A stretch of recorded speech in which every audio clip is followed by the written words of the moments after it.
Alright guys, so here I am. I didn't do any prep filming or any takeoff footage because I'm just not sure about that yet. But what I wanted you guys to see is kind of what's going on up here on the captain's side. You got to duck down a little bit below the glare shield, otherwise all of the business down here is hard to see. But I'm looking on my phone to see what you can see, so that you're not just looking at like something like this. But anyhow, I'm up here with a buddy of mine, Ian, and Ian was in my new hire class while I was in my upgrade class. We became friends. Super smart guy. This is my first PIC leg ever, and it's cool to have a buddy of mine with me. So anyways, kind of bring you in a little bit closer, maybe you could see some stuff. But here's my yoke, my notepad, and this little storage container over here. It's also a good place for a notepad. This is the tiller when you're on the ground and you're making large turning inputs. You use the tiller. It's my oxygen mask over here and a way to test it. My electronic flight bag. Saw you open the window. We don't do that while we're flying, obviously, because it makes it pretty noisy in here. But I'll let you take a gander across the instruments. Currently we're at Mach 829 on the speed, flight level 310. The autopilot is flying. And here's our nav display. We can zoom out, zoom in. We got weather on there. If we had some weather, I'd show you that works. We got some standby instruments, some engine instruments over here. And this is the business end.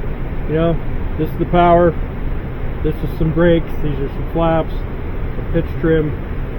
This box right here, let me see if I can't look at it and look at my phone, so you just have to trust me. But this is the flight management system, and yeah, you can see it.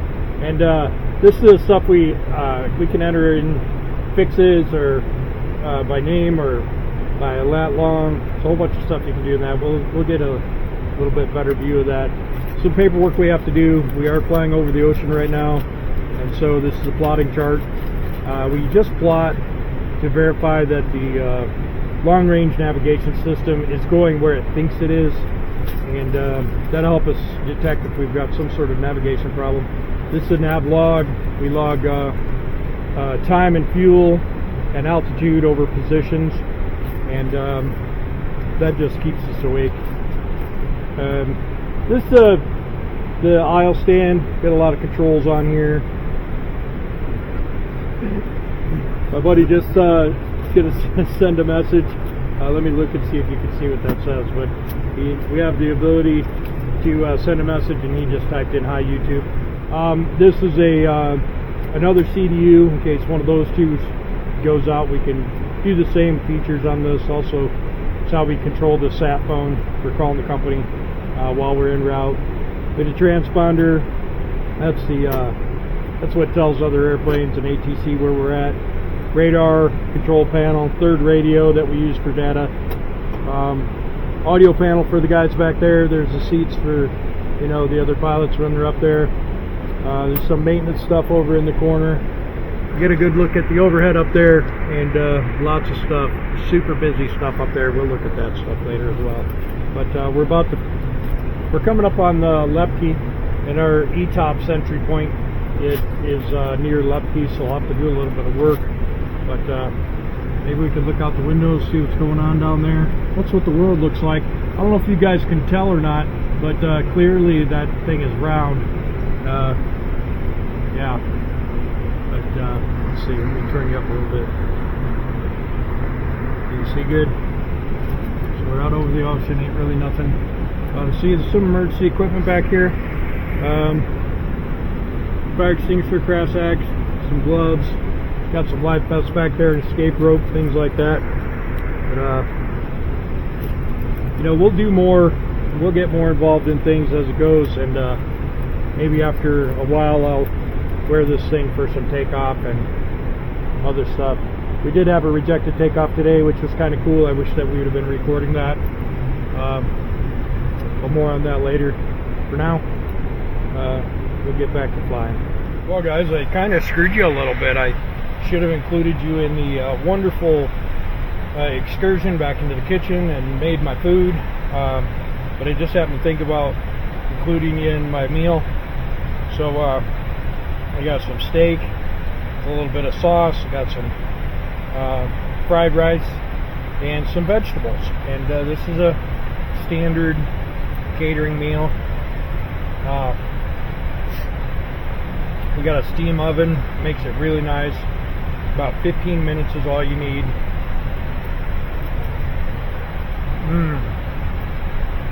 Delicious. Let's try a little bit of this steak.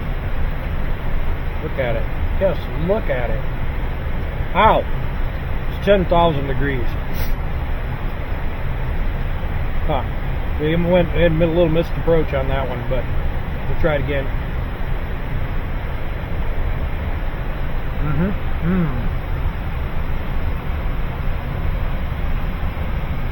You see out there, anyone? Yep. Anyhow, food's good, and a little Coke Zero. I just had a salad, a little bit of fish. It's kind of a meal tray, and it's got some weird stuff in there. It has a little fish. It's not good. It's not good at all. But this meal's pretty good. I'll try a little of that sauce on this, a little bit of broccoli. Took my uniform shirt off because I'm sloppy.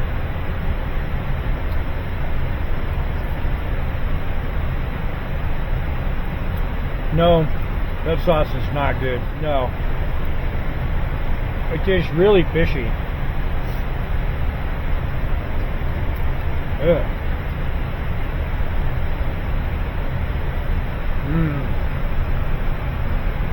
Steak is very good though, look at it.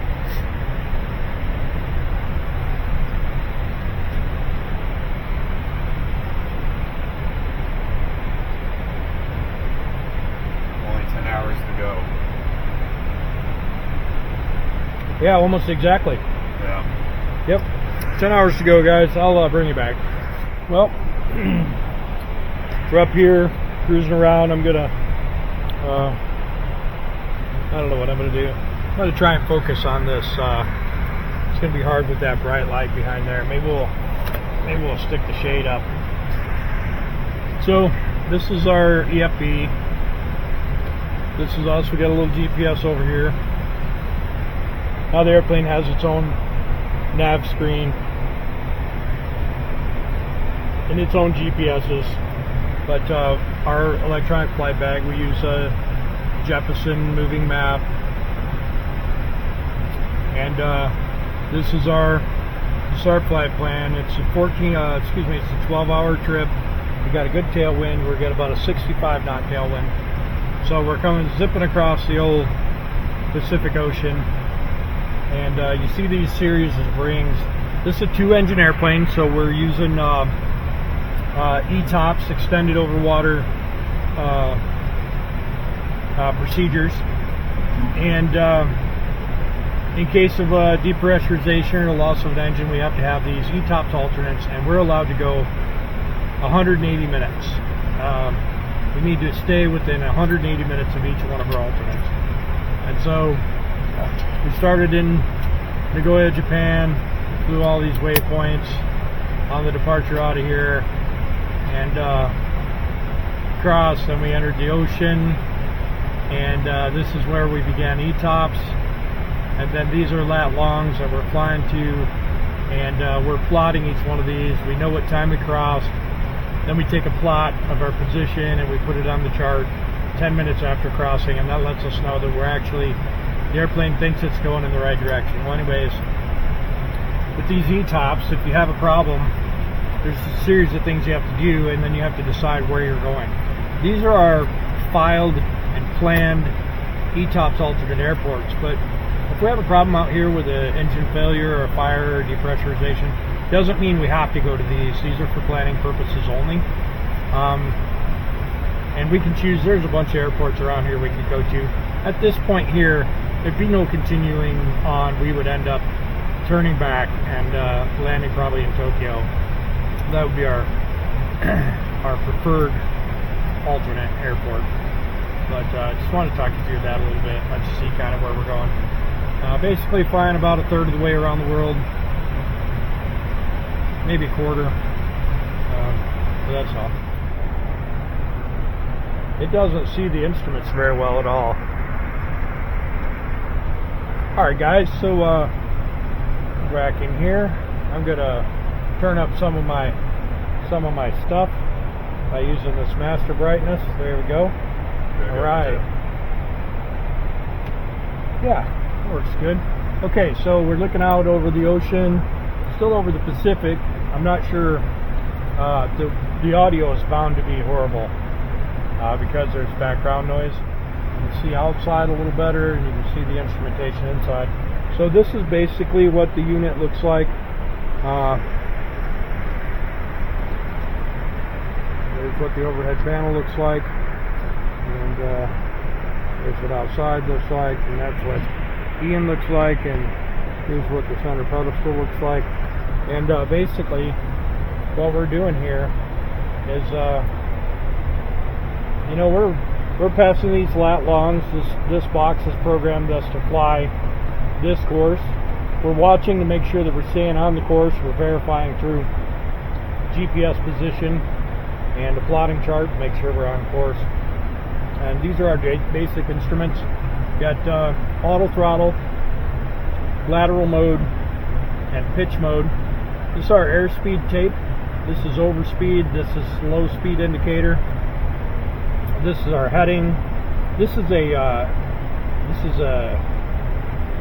primary flight display, so it has all kinds of information on it. It's heading, has time, has airspeed, has a speed range, has altitude, has a rate of climb, rate of descent, has autopilot indication. It has this is our nav source, again with auto throttles, lateral mode, left, right, vertical mode, up and down. This is our nav display. We can do a whole bunch of different things with the nav display. We can zoom in, we can zoom out, we can add data, we can look at airports, and the nice thing is when you got it on airport, it actually points to our alternate airports and tells us how far they are away. I just learned that the other day. It's kind of cool. I've never done ETOPS before switching to this airplane. Again, our standby instruments, engine instruments, and ICAS screen. Pretty cool stuff though. I mean, keeps you busy, lots of stuff you can do, lots of buttons you can play with. We got the old whiskey compass up here. Nobody really ever looks at that. And if you're flying with that, you got a bad day going. But well guys, we're about 5 hours and 2 minutes into the flight. It's 8:44 UTC time. We're about 1,000 miles south of Anchorage, and we're burned about 100,000 pounds of fuel, a little over 106,000 pounds of fuel. We're not quite halfway, so if we burn another 110,000 pounds, we'll be landing at about 120,000 pounds, or at 20,000 pounds, and that's good. It's pitch dark out, nothing good to see out there but some stars. Haven't seen any UFOs or anything crazy today. Just tired. I'm ready for my nap. It's about 5:45 p.m. Nagoya time, which means it's about 6 a.m. Yeah, about 5:30 or 5:45 a.m. Eastern time. And I've been up since 2 a.m. Japan time. Getting tired. You probably can't even hear me because the airplane's so loud. But just wanted to bring you back and give you an update. I'm going on break in about 45 minutes. and I got 5 hours and 15 minutes of bunk time, and I'm going to try and sleep 5 hours of that. If I get 5 hours, I'll be super fresh, and I'll be able to stay up until midnight, 1 o'clock in the morning. I've got to I think my flight is at 6 p.m. tomorrow, so I want to sleep until 10 or 11 o'clock in the morning, so that'll be perfect. Order some breakfast and do my flight planning, and then head out to the airport. And depending on the crew that I'm flying with tomorrow, I might wear my headset during the at least some of the arrival at the airplane, and some of the things I do once I get on the airplane. We'll see how it goes, and I'll bring you back. Okay guys, so we're in the airplane. I'm back up out of my break, and you probably can't see anything because of the bright sun coming through, but we're just getting ready to do the Sebring 5 into Cincinnati. I won't film most of that, but just wanted to bring you back and let you see the daylight. That's what it looks like out there. 35,000 feet over Indiana or something. Chicago, Illinois, I don't know. Yeah. That's that. I'm sorry, take it.